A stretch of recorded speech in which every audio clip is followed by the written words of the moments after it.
There's a rumor going around that if you pass the CFA exams, you can make a really good six-figure income.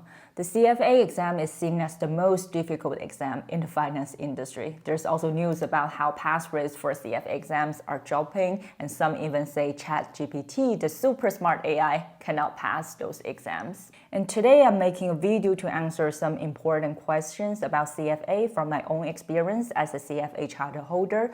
How much effort should you put into preparing for CFA exams? And what was my life like while preparing for them?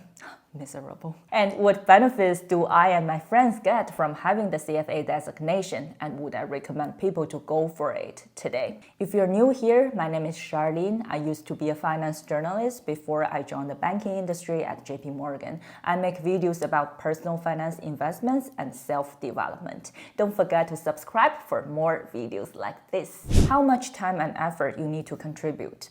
Back in 2016, when I did Level 1 exam, about almost 1/3 of the seats at the exam hall were empty. Many people just jump in impulsively, pay for the exam, so expensive, it's like 1,000 USD for each level, right? But later, they got scared by the materials and then quit. In 2019, when I faced Level 3, the exam place was pretty packed.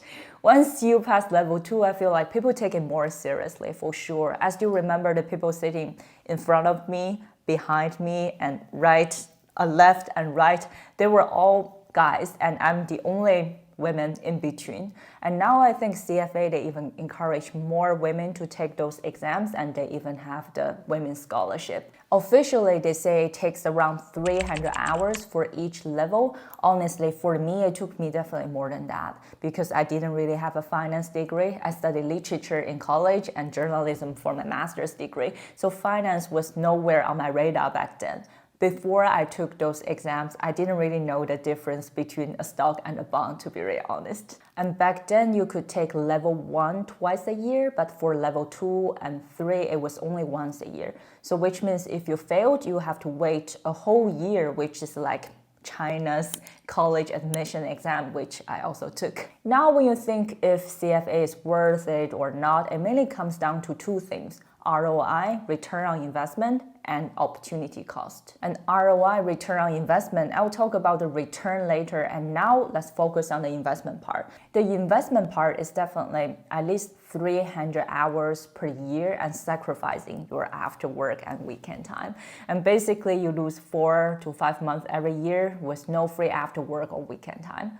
Opportunity cost is what you could do otherwise instead of CFA. You could hit the gym, you could spend quality time with your family and friends, and you can also study something else. There are tons of other things to study, to learn. And how's my life like during the preparation? My life can be summed up in one word, I think: miserable. I have the habit of keeping diary. When I look back on those days, it's really depressing, if I can use this word. No social life for at least 4 months, and I'm a really outgoing person. I love to hang out with friends after work during weekend, for example.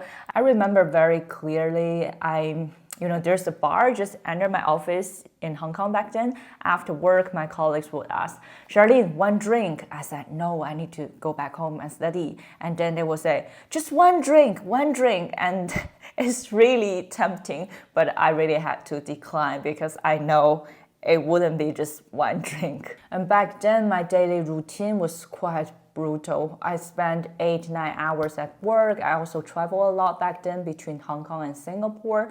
A typical day for me back then was like after 8 or 9 hours at work, I came back home around 7 or 8. They'd lie on my bed for an hour. I listened to some music and try to relax and order takeaway on Deliveroo or on Foodpanda. And then afterwards started to study from 9 until midnight, basically for 3 hours. The good news is I passed all the 3 levels on my first attempt. It's a really rewarding journey, but if you ask me, do I want to experience that all over again, I would say definitely no. I had hair loss during those crazy periods. When you take shower, I could clearly feel the hair was literally dropping a lot more than usual. So yeah, it was really tough back then, at least for me. I've heard some people bragging, saying that, oh, I only studied for 2 weeks and the CFA is just common sense. If you come across someone like that, my advice for you is to keep your distance. Anything is possible, I know, but I wouldn't trust them. I talked to so many super smart, portfolio managers who are, in the industry for years, who had a strong, finance degree, for example. Even those people, they told me it's not that easy. It took them a lot of hours, a lot of effort. So don't take it lightly, and don't think those who claim it's a breeze are necessarily smarter than you. And what did CFA bring to me? Now let's dive into ROI, return on investment again, but this time let's focus on the return part. Before I joined JP Morgan, I worked as a banking journalist. My daily job involved talking to different people in the finance and banking industry and then writing articles about it. I also moderated many panels and conferences. I can tell you, having those CFA, the 3 letters after your name, make a real difference. People definitely took me more seriously, especially since it's not that common in the finance media industry to have the CFA Charterholder. And eventually, I did land a job at JP Morgan, and many of my friends even, they wonder if the CFA helped. I'd say it was definitely helpful, but it's one piece of the puzzle. When you are hired, they look at your hard skills, soft skills, and chemistry you have with your manager and your team. By the way, if you're curious about how I got into JP Morgan and what life is like there, I've got you covered. Check out my previous video where I shared about my life at JP Morgan. Now here is a really interesting story that I wanted to share. I was looking for a new apartment in Hong Kong in 2019. The landlord asked for my payslip and business card to ensure I'm a good tenant, I could pay on time. We ended up connecting on LinkedIn, and he discovered I was a CFA Charterholder. And guess what? He reduced actually $500 Hong Kong dollars off my monthly rent, because he's also a CFA Charterholder.